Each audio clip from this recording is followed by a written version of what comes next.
ಎಲ್ಲರಿಗೂ ನಮಸ್ಕಾರಗಳು. ತಮ್ಮೆಲ್ಲರಿಗೂ ರಾಜೇಂದ್ರ ಟೆಕ್ ಕಂಪ್ಯೂಟರ್ ಯೂಟ್ಯೂಬ್ ಚಾನೆಲ್ಗೆ ಆತ್ಮೀಯವಾದಂಥ ಸ್ವಾಗತವನ್ನು ಕೋರುತ್ತೇನೆ.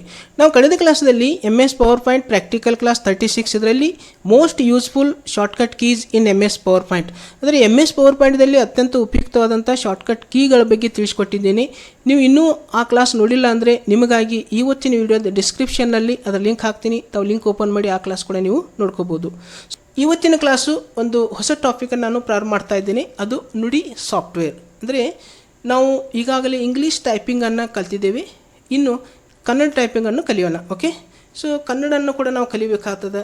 ಕರ್ನಾಟಕದಲ್ಲಿ ಆಡಳಿತ ಭಾಷೆ ಕನ್ನಡ ಇರೋದರಿಂದ ಪ್ರತಿಯೊಂದು ಇಲಾಖೆಯಲ್ಲಿ ಪತ್ರ ವ್ಯವಹಾರಗಳು ಕೂಡ ಕನ್ನಡದಲ್ಲಿ ಆಗ್ತವೆ. ಸೊ ಅದಕ್ಕೆ ನಾವು ಕನ್ನಡ ಟೈಪಿಂಗನ್ನು ಕೂಡ ಕಲಿಬೇಕಾಗ್ತದೆ. ಸೊ ಅದಕ್ಕೆ ನಾನು ಇವತ್ತಿನಿಂದ ಕನ್ನಡ ಟೈಪಿಂಗನ್ನು ಕ್ಲಾಸ್ಗಳನ್ನ ಪ್ರಾರಂಭ ಮಾಡ್ತಾ ಇದ್ದೇನೆ. ನಾವು ಕನ್ನಡ ಟೈಪಿಂಗನ್ನು ಕಲಿಬೇಕಾದ್ರೆ ನಮ್ಮ ಹತ್ರ ಒಂದು ಸಾಫ್ಟ್ವೇರ್ ಇರಬೇಕಾಗ್ತದೆ. ಅದು 4.0, ನುಡಿ 4.0, ನುಡಿ 5.0, ನುಡಿ 6.0 ಯಾವುದಾದ್ರೂ ಒಂದು ವರ್ಜನ್ ನಮ್ಮ ಹತ್ರ ಇರಬೇಕಾಗ್ತದೆ. ನಿಮ್ಮ ಹತ್ರನೂ ಇಲ್ಲಾಗಿತ್ತಂದ್ರೆ ನೀವು ಅದನ್ನು ಇನ್ಸ್ಟಾಲ್ ಮಾಡ್ಕೋಬೇಕಾಗ್ತದೆ. ಓಕೆ, ಸೊ ಅದನ್ನು ನುಡಿ ಸಾಫ್ಟ್ವೇರ್ನ ಓಪನ್ ಯಾವ ರೀತಿ ಮಾಡ್ಕೊಳ್ಳೋದು ಮತ್ತು ಕನ್ನಡ ಟೈಪಿಂಗನ್ನು ಯಾವ ರೀತಿ ಮಾಡ್ಕೊಳ್ಳೋದು ಅನ್ನೋದನ್ನು ಇವತ್ತಿನ ಕ್ಲಾಸ್ದಲ್ಲಿ ನಿಮಗೆ ತಿಳಿಸ್ಕೊಡ್ತಾ ಇದ್ದೀನಿ. ಇವತ್ತಿನ ಕ್ಲಾಸಲ್ಲಿ ಸ್ವರಗಳು ಮತ್ತು ವ್ಯಂಜನಗಳನ್ನ ನಾನು ಟೈಪ್ ಮಾಡಿ ನಿಮಗೆ ತೋರಿಸ್ತೀನಿ. ಓಕೆ, ಸೊ ದಯವಿಟ್ಟು ಪೂರ್ತಿಯಾಗಿ ವಿಡಿಯೋ ನೋಡಿರಿ. ಮತ್ತು ತಾವು ಹೊಸದಾಗಿ ನನ್ನ ಯೂಟ್ಯೂಬ್ ಚಾನಲ್ ನೋಡ್ತಾ ಇದ್ದರೆ, ಇನ್ನೂ ನನ್ನ ಯೂಟ್ಯೂಬ್ ಚಾನಲ್ ನೀವು ಸಬ್ಸ್ಕ್ರೈಬ್ ಮಾಡಿಲ್ಲ ಅಂದರೆ ದಯವಿಟ್ಟು ಸಬ್ಸ್ಕ್ರೈಬ್ ಮಾಡಿರಿ, ಬೆಲ್ ಐಕನ್ ಪ್ರೆಸ್ ಮಾಡಿ, ನನಗೆ ಸಪೋರ್ಟ್ ಮಾಡಿರಿ ಅಂತ ತಮ್ಮಲ್ಲಿ ಕೇಳುತ್ತಾ ಇವಾಗ ಇವತ್ತಿನ ಒಂದು ಪ್ರಾಕ್ಟಿಕಲ್ ಕ್ಲಾಸನ್ನು ಪ್ರಾರಂಭ ಮಾಡೋಣ. ಓಕೆ, ಸೊ ನಾನು ನುಡಿಯನ್ನು ಓಪನ್ ಮಾಡ್ಕೋತೀನಿ. ನನ್ನ ಹತ್ರ ಇರ್ತಕ್ಕಂಥದ್ದು 5.0 ಇದೆ. ಸೊ ಇಲ್ಲಿ ನೋಡ್ಕೋಬೋದು 5.0. ಸೊ ಇದ್ರ ಮೇಲೆ ರೈಟ್ ಕ್ಲಿಕ್ ಮಾಡಿ ನಾನು ಏನು ಮಾಡ್ತೀನಪ್ಪ ಅಂದರೆ ಇಲ್ಲಿ ಓಪನ್ ಅಂತೀನಿ. ಓಕೆ, ಸೊ ಆಗ ಏನಾಗಿದೆಪ್ಪ ಅಂದರೆ ಇಲ್ಲಿ ನುಡಿ ಓಪನ್ ಆಗ್ತದೆ.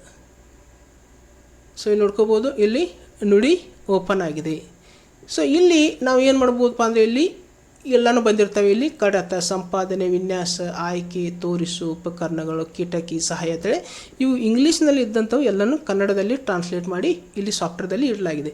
ಓಕೆ, ಸೊ ಇಲ್ಲಿ ಕಡತ ಅಂದರೆ ಇಲ್ಲಿ ಫೈಲ್. ಸೊ ಇಲ್ಲಿ ಫೈಲ್ದಲ್ಲಿ ಹೋಗಿ ನಾವು ಹೊಸ ತೊಗೋಬೇಕಾಗ್ತದೆ, ಅಂದರೆ ನ್ಯೂ ಪೇಜ್ ತೊಗೋಬೇಕಾದ್ರೆ ಇಲ್ಲಿ ಹೊಸ ಮೇಲೆ ಮೌಸನ್ನು ಕ್ಲಿಕ್ ಮಾಡ್ಕೋಬೇಕು.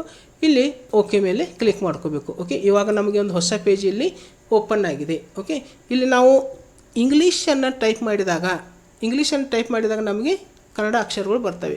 ಎಕ್ಸಾಂಪಲಿಗೆ ನಾನು ಸ್ಮಾಲ್ ಎ ಟೈಪ್ ಮಾಡ್ತೀನಿ. ಇವಾಗ ಏನಾಗಿದೆಯಪ್ಪ ಅಂದರೆ ಇಲ್ಲಿ ಇಂಗ್ಲೀಷ್ದಲ್ಲಿ ಇರ್ತಕ್ಕಂಥ ಸ್ಮಾಲ್ ಎ ಕನ್ನಡದಲ್ಲಿ ನುಡಿದಲ್ಲಿ ಏನು ಬಂದಿದೆ ಅದು ಎ ಅಂತೇಳಿ ಬಂದಿದೆ. ಓಕೆ, ಸ್ಮಾಲ್ ಎ ಅನ್ನು ನಾನು ಟೈಪ್ ಮಾಡಿದಾಗ ಎ ಅಂತೇಳಿ ಬಂದಿದೆ. ಸೊ ನಾನು ಒಂದು ಚಾರ್ಟ್ ಮಾಡಿ ಇಟ್ಟಿದ್ದೀನಿ. ಸೊ ಆ ಚಾರ್ಟ್ದಲ್ಲಿ ಹೋಗಿ ನಿಮಗೆ ಅದ್ರ ಬಗ್ಗೆ ತಿಳಿಸ್ಕೊಡ್ತಾ ಇದ್ದೀನಿ. ಸೊ MS ವರ್ಡಲ್ಲಿ ಅಲ್ಲಿ ಚಾರ್ಟ್ ಮಾಡಿದ್ದೀನಿ, ಇಲ್ಲಿ ನೋಡ್ಕೋಬೋದು ನೀವು ಇಲ್ಲಿ. ಸೊ ಇದ್ರ ಪ್ರಕಾರ ಇಲ್ಲಿ ನಿಮಗೆ ಎಕ್ಸ್ಪ್ಲೇನ್ ಮಾಡ್ಕೊತ ತಿಳಿಸ್ಕೊತ ಹೋಗ್ತೀನಿ. ಸ್ವರಗಳು ಫಸ್ಟ್ ನಾವು ಕಲಿತಕ್ಕಂಥ ಯಾವುದು ಸ್ವರಗಳು, ಆಮೇಲೆ ವ್ಯಂಜನಗಳು. ಓಕೆ, ಇಲ್ಲಿ ನಾವು ಇಲ್ಲಿ ಟೈಪ್ ಮಾಡೋಣ. ಫಸ್ಟ್ ನಾನು ಏನು ಮಾಡ್ತೀನಪ್ಪ ಅಂದರೆ ಇಲ್ಲಿ ಸ್ವರಗಳು ಫಸ್ಟ್ ಏನಿದೆಪ್ಪ ಅಂದರೆ ಇಲ್ಲಿ ನೋಡ್ಕೋಬೋದು. ಇಲ್ಲಿ ಫಸ್ಟ್ ನಾವು ಇಲ್ಲಿ ಕರ್ಸರನ್ನು ಇಟ್ಟು ನಾವು ಇಲ್ಲಿ ಏನು ಮಾಡಬೇಕಾದ್ರೆ ಅಂದರೆ ಸ್ಮಾಲ್ ಎ ಟೈಪ್ ಮಾಡಿದ್ರೆ ಏನು ಬರ್ತದೆ ಇಲ್ಲಿ ಬರ್ತದೆ. ಓಕೆ, ಅದೇ ರೀತಿಯಾಗಿ ಶಿಫ್ಟ್ ಇ. ಓಕೆ, ಇಲ್ಲಿ ನೋಡ್ಕೋಬೋದು, ಇಲ್ಲಿ ಶಿಫ್ಟ್ ಪ್ರೆಸ್ ಮಾಡೋದು ಮತ್ತು ಇಲ್ಲಿ ಎ ಪ್ರೆಸ್ ಮಾಡೋದು ಬರ್ತದೆ. ಓಕೆ, ಸೊ ಈ ಪ್ರಕಾರ small I. Okay, small I click ಮಾಡಿದರೆ ಇಲ್ಲಿ ಇ ಬರ್ತದೆ. ಓಕೆ, ಮತ್ತು ಇಲ್ಲಿ ಶಿಫ್ಟ್ ಮತ್ತು ಶಿಫ್ಟ್ ಐ ಕ್ಲಿಕ್ ಮಾಡಿದರೆ ಇ ಬರ್ತದೆ. ಓಕೆ, ಆಮೇಲೆ ಇಲ್ಲಿ ಯು, ಸ್ಮಾಲ್ ಯು. ಓಕೆ, ಇಲ್ಲಿ ಸ್ಮಾಲ್ ಯು ಟೈಪ್ ಮಾಡ್ಕೋಬೇಕು. ಇಲ್ಲಿ ಶಿಫ್ಟ್ ಯು, ಇಲ್ಲಿ ಎಲ್ಲನೂ ಕೊಟ್ಟಿದ್ದೀನಿ ನಾನು ಇಂಗ್ಲೀಷ್ ಕೀಸ. ಶಿಫ್ಟ್ ಯು, ಇಲ್ಲಿ ಶಿಫ್ಟ್, ಆಮೇಲೆ ಇಲ್ಲಿ ಯು ಉ. ಓಕೆ, ಇಲ್ಲಿ ಶಿಫ್ಟ್ ಆರ್, ಶಿಫ್ಟ್ ಮತ್ತು ಆರ್, ಇಲ್ಲಿ ಶಿಫ್ಟ್ ಹಿಡಿಬೇಕು, ಇಲ್ಲಿ ಆರ್ ಪ್ರೆಸ್ ಮಾಡ್ಕೋಬೇಕು, ರು ಬರ್ತದೆ. ಇಲ್ಲಿ ಸ್ಮಾಲ್ ಇ. ಓಕೆ, ಇಲ್ಲಿ ಸ್ಮಾಲ್ ಇ ಇದೆ, ಸ್ಮಾಲ್ ಇ. ಆಮೇಲೆ ನೆಕ್ಸ್ಟ್ ಏನು ಮಾಡೋಣ ಅಂದರೆ ಇಲ್ಲಿ ಶಿಫ್ಟ್ ಇ. ಓಕೆ, ಇಲ್ಲಿ ಶಿಫ್ಟ್ ಪ್ರೆಸ್ ಮಾಡೋದು, ಆಮೇಲೆ ಇಲ್ಲಿ ಇ. Okay, A. ಓಕೆ, ಇಲ್ಲಿ ಇಲ್ಲಿ ಐ ಬರಿಬೇಕಾದ್ರೆ ಇಲ್ಲಿ ಶಿಫ್ಟ್ ಮತ್ತು ಇಲ್ಲಿ ವಾಯ್. ಓಕೆ, ಇಲ್ಲಿ ನೋಡ್ಕೋಬೋದು ಶಿಫ್ಟ್ ಮತ್ತು ವಾಯ್ ಐ. ಇನ್ನು ಓ ಅಂದರೆ ಸ್ಮಾಲ್ ಓ ಟೈಪ್ ಮಾಡಿತ್ತಂದರೆ ಇಲ್ಲಿ ಓ ಬರ್ತದೆ. ಓಕೆ, ಆಮೇಲೆ ಇಲ್ಲಿ ಶಿಫ್ಟ್ ಓ. ಓಕೆ, ಇಲ್ಲಿ ಶಿಫ್ಟ್ ಪ್ರೆಸ್ ಮಾಡೋದು, ಇಲ್ಲಿ ಓ. ಓಕೆ, ಇಲ್ಲಿ ಓ, ಇಲ್ಲಿ ಶಿಫ್ಟ್ ಮತ್ತು ವಿ. ಓಕೆ, ಇಲ್ಲಿ ಶಿಫ್ಟ್ ಹಿಡಿಯೋದು, ಇಲ್ಲಿ ವಿ ಮಾಡೋದು ಓಕೆ, ಇಲ್ಲಿ ಯೋಗವಾಹಗಳು ಎರಡಿದ್ದಾವೆ, ಅಮ್ ಮತ್ತು ಅಹ. ಬರಿಬೇಕಾದ್ರೆ ಎ ಶಿಫ್ಟ್ ಮತ್ತು ಎಮ್. ಓಕೆ, ಇಲ್ಲಿ ಎ ಶಿಫ್ಟ್ ಎಮ್. ಓಕೆ, ಓಕೆ, ಇಲ್ಲಿ ಅಹ ಎ ಶಿಫ್ಟ್ ಎಚ್, ಎ ಶಿಫ್ಟ್ ಎಚ್ ಅಹ. ಓಕೆ, ಸೊ ಇಷ್ಟು ನಾವು ಏನು ಕಲ್ತೀವಪ್ಪ ಅಂದರೆ ಇಲ್ಲಿ ಸ್ವರಗಳು ಆ ಇ ಈ ಉ ಊ ರು ಎ ಐ ಓ ಔ ಅಂ ಅಹ. ಓಕೆ, ಸೊ ಇಲ್ಲಿ ಇಂಗ್ಲೀಷ್ ಒಂದು ಕೀಸ್ಗಳಿದ್ದಾವೆ, ಇಲ್ಲಿ ಕನ್ನಡವು ಬಂದಿದ್ದಾವೆ. ಓಕೆ, ಸೊ ಈ ಪ್ರಕಾರ ನೀವು ಇಲ್ಲಿ ನೋಡ್ಕೋಬೋದು. ಓಕೆ, ಇಲ್ಲಿ ನೋಡ್ಕೋಬೋದು, ಇಲ್ಲಿ ಸ್ವರಗಳು ನಾವಿಲ್ಲಿ ಟೈಪ್ ಮಾಡಿದ್ದೀನಿ. ನೆಕ್ಸ್ಟ್ ಬರ್ತಕ್ಕಂಥದ್ದು ವ್ಯಂಜನಗಳು. ವ್ಯಂಜನಗಳಲ್ಲಿ 2 ಪ್ರಕಾರ ವ್ಯಂಜನಗಳು ಬರ್ತವೆ. ಒಂದು ವರ್ಗೀಯ ವ್ಯಂಜನಗಳು, ಇನ್ನೊಂದು ಅವರ್ಗೀಯ ವ್ಯಂಜನಗಳು. ಕ, ಚ, ಟ, ತ, ಪ ಇವು 25 ಏನಿದಾವಲ್ಲ ಇಲ್ಲೂ ವರ್ಗೀಯ ವ್ಯಂಜನಗಳು. ಸೊ ಇಲ್ಲಿ ಕೆ, ಇಲ್ಲಿ ಸ್ಮಾಲ್ ಕೆ ಟೈಪ್ ಮಾಡ್ಕೊಂಡ್ರೆ ಇಲ್ಲಿ ಏನು ಬರ್ತದೆ, ಕ ಬರ್ತದೆ. ಮತ್ತು ಇಲ್ಲಿ ಶಿಫ್ಟ್ ಕೆ ಮಾಡಬೇಕಾಗ್ತದೆ, ಖ ದೊಡ್ಡ ಖ. ಓಕೆ, ಶಿಫ್ಟ್ ಕೆ ಖ. ಇಲ್ಲಿ G, small G. Okay, small G ಮಾಡಿದರೆ ಏನು ಬರ್ತದೆ, ಗ ಬರ್ತದೆ. ಶಿಫ್ಟ್ ಜಿ ಅಂದರೆ ಇಲ್ಲಿ ಘ, ಕ ಖ ಗ ಘ ङ. Shift Z. Okay, shift Z ಅಂದರೆ ಇಲ್ಲಿ ङ. ಓಕೆ, ಕ ಖ ಗ ಗ ङ. ಇಲ್ಲಿ ಚ ಬರಬೇಕಾದ್ರೆ ಸಿ ಪ್ರೆಸ್ ಮಾಡ್ಕೋಬೇಕು. ಓಕೆ, ಸಿ ಚ. ಓಕೆ, ದೊಡ್ಡ ಛ ಬರಬೇಕಾಯ್ತಂದ್ರೆ ಶಿಫ್ಟ್ ಸಿ ಛ. ಓಕೆ, ಇಲ್ಲಿ ಜೆ. ಓಕೆ, ಸ್ಮಾಲ್ ಜೆ ಜ. ಓಕೆ, ಇಲ್ಲಿ ಶಿಫ್ಟ್ ಜೆ ಅಂದರೆ ಝ.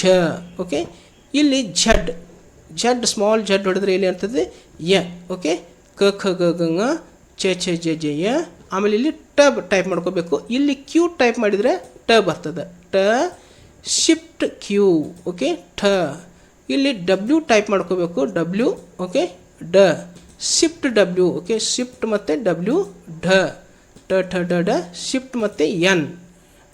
ಓಕೆ, ಟ ಠ ಡ ಡ ನ. ಓಕೆ, ಇಲ್ಲಿ ತ ಟೈಪ್ ಮಾಡ್ಕೋಬೇಕಾಗ್ತದೆ, ಟಿ. ಓಕೆ, ಇಲ್ಲಿ ಟಿ ಪ್ರೆಸ್ ಮಾಡಿದರೆ ತ ಬರ್ತದೆ, shift T. Okay, shift T ಥ. ಓಕೆ, ಇಲ್ಲಿ ಡಿ, ಸ್ಮಾಲ್ ಡಿ ದ. ಓಕೆ, ಶಿಫ್ಟ್ ಡಿ ಧ. ಓಕೆ, ಶಿಫ್ಟ್ ಡಿ ಧ. ತ ಥ ದ ದ ನ, ಸ್ಮಾಲ್ ಎನ್. ಓಕೆ, ಇಲ್ಲಿ ಸ್ಮಾಲ್ ಎನ್, ತ ಥ ದ ದ ನ. ಓಕೆ, ಆಮೇಲೆ ಇಲ್ಲಿ ನೆಕ್ಸ್ಟ್ ಏನು ಮಾಡಬೇಕಪ್ಪ ಅಂದರೆ ಇಲ್ಲಿ ಪ ಫ ಬ ಬ ಮ ನಾವಿಲ್ಲಿ ಟೈಪ್ ಮಾಡ್ಕೋಬೇಕಾಗಿದೆ. ಓಕೆ, ಇಲ್ಲಿ ಏನು ಮಾಡೋದನ್ನು ಪ ಫ ಬ ಬ ಮ, ಸ್ಮಾಲ್ ಪಿ ಪ. ಓಕೆ, ಇಲ್ಲಿ ಶಿಫ್ಟ್ ಪಿ ಫ. ಓಕೆ, ಇಲ್ಲಿ ಬ. ಓಕೆ, ಇಲ್ಲಿ ಏನು ಮಾಡಬೇಕು, ಇಲ್ಲಿ ಬಿ, ಸ್ಮಾಲ್ ಬಿ ಭ ಆಗ್ತದೆ. ಶಿಫ್ಟ್ ಬಿ ಭ. ಓಕೆ, ಇಲ್ಲಿ ಎಮ್. ಓಕೆ, ಸ್ಮಾಲ್ ಎಮ್ ಇಲ್ಲಿ ಟೈಪ್ ಮಾಡ್ಕೋಬೇಕಾಗ್ತದೆ. ಓಕೆ, ಇಲ್ಲಿ ಸ್ಮಾಲ್ ಎಮ್. ಇವು ಏನಪ್ಪ ಅಂದರೆ ಇಲ್ಲಿ ವರ್ಗೀಯ ವ್ಯಂಜನಗಳು. ಓಕೆ, ವರ್ಗೀಯ ವ್ಯಂಜನಗಳು ಕ ಚ ಟ ತ ಪ. ಓಕೆ, 25 ಇಲ್ಲಿ ನಾವು ಕಲ್ತಿದ್ದೀವಿ. ಇನ್ನು ಅವರ್ಗೀಯ ವ್ಯಂಜನಗಳು ಬರ್ತವೆ. ಸೊ ಇಲ್ಲಿ ನಾವು ಏನು ಮಾಡಬೇಕಪ್ಪ ಅಂದರೆ ಇಲ್ಲಿ ವಾಯ್. ಓಕೆ, ಇಲ್ಲಿ ವಾಯ್ ಯ. ಆಮೇಲೆ ಇಲ್ಲಿ ಏನು ಮಾಡ್ಕೋಬೇಕು, ರ ಆರ್. ಓಕೆ, ಎಲ್ ಹೊಡೆದ್ರೆ ಲ ಬರ್ತದೆ, ವಿ. Okay, V. ಓಕೆ, ವ. Shift S. ಓಕೆ, ಇಲ್ಲಿ ಶಿಫ್ಟ್ ಮತ್ತು ಎಸ್ ಶ. ಇಲ್ಲಿ ಎಕ್ಸ್, ಓನ್ಲಿ ಎಕ್ಸ್ ಟೈಪ್ ಮಾಡಿದರೆ ಇಲ್ಲಿ ಶ ಬರ್ತದೆ, ಸ ಎಸ್. ಓಕೆ, ಸ. ಆಮೇಲೆ ಎಚ್ ಪ್ರೆಸ್ ಮಾಡಿದರೆ ಏನು ಬರ್ತದಪ್ಪ ಅಂದರೆ ಇಲ್ಲಿ ಹ. ಓಕೆ, ಇಲ್ಲಿ ಶಿಫ್ಟ್ ಎಲ್. ಓಕೆ, ಶಿಫ್ಟ್ ಮತ್ತು ಎಲ್ ಪ್ರೆಸ್ ಮಾಡ್ಕೋಬೇಕು, ಳ ಬರ್ತದೆ. ಓಕೆ, ಇಲ್ಲಿ K F X, small K ಮತ್ತು ಇಲ್ಲಿ ಎಫ್ ಮತ್ತು ಎಕ್ಸ್ ಹೊಡೆದ್ರೆ ಕ್ಷ ಬರ್ತದೆ. ಇನ್ನು ಜ್ಞ ಬರೀಬೇಕಾಯ್ತಾರೆ ಇಲ್ಲಿ ಜೆ ಎಫ್ ಝಡ್. ಓಕೆ, ಜ್ಞ. ಸೊ ಈ ಪ್ರಕಾರ ನಾವು ವರ್ಗೀಯ ವ್ಯಂಜನಗಳು, ಆಮೇಲೆ ಅವರ್ಗೀಯ ವ್ಯಂಜನಗಳು ಮತ್ತು ಸ್ವರಗಳು ಈ ಪ್ರಕಾರ ನಾವಿಲ್ಲಿ ನೋಡ್ಕೋಬೋದು. ಓಕೆ, ಸೊ ಇಷ್ಟು ಇವತ್ತಿನ ಕ್ಲಾಸದಲ್ಲಿ ನಾನು ಕನ್ನಡ ಟೈಪಿಂಗ್ ಭಾಗ 1ರಲ್ಲಿ ಸ್ವರಗಳು ಮತ್ತು ವ್ಯಂಜನಗಳನ್ನು ಟೈಪಿಂಗ್ ಮಾಡೋದನ್ನು ಕಲಿಸ್ಕೊಟ್ಟಿದ್ದೀನಿ. ಸೊ ಇವತ್ತಿನ ಕ್ಲಾಸು ತಮಗೆ ಇಷ್ಟ ಆದರೆ ದಯವಿಟ್ಟು ಲೈಕ್ ಮಾಡಿರಿ ಮತ್ತು ವಿಡಿಯೋನ ಶೇರ್ ಮಾಡಿರಿ. ಮತ್ತು ತಾವು ಹೊಸದಾಗಿ ನನ್ನ ಯೂಟ್ಯೂಬ್ ಚಾನಲ್ ನೋಡ್ತಾ ಇದ್ದರೆ, ಇನ್ನೂ ನನ್ನ ಯೂಟ್ಯೂಬ್ ಚಾನಲ್ನ ಸಬ್ಸ್ಕ್ರೈಬ್ ಮಾಡಿಲ್ಲ ಅಂದರೆ ದಯವಿಟ್ಟು ಸಬ್ಸ್ಕ್ರೈಬ್ ಮಾಡಿ, ಬೆಲ್ ಐಕನ್ ಪ್ರೆಸ್ ಮಾಡಿರಿ, ನನಗೆ ಸಪೋರ್ಟ್ ಮಾಡಿರಿ ಅಂತ ತಮ್ಮಲ್ಲಿ ಕೇಳ್ತಾ ಇವತ್ತಿನ ಒಂದು ಪ್ರಾಕ್ಟಿಕಲ್ ಕ್ಲಾಸನ್ನು ಇಲ್ಲಿ ಮುಕ್ತಾಯಗೊಳಿಸ್ತಾ ಇದ್ದೇನೆ. ಮತ್ತೊಂದು ಹೊಸ ಕ್ಲಾಸೊಂದಿಗೆ, ಹೊಸ ವಿಡಿಯೋದೊಂದಿಗೆ ಪುನಃ ನಿಮ್ಮ ಜೊತೆಗೆ ಬರುವೆ. ಅಲ್ಲಿವರೆಗೆ ಎಲ್ಲರಿಗೂ ನನ್ನ ನಮಸ್ಕಾರಗಳು.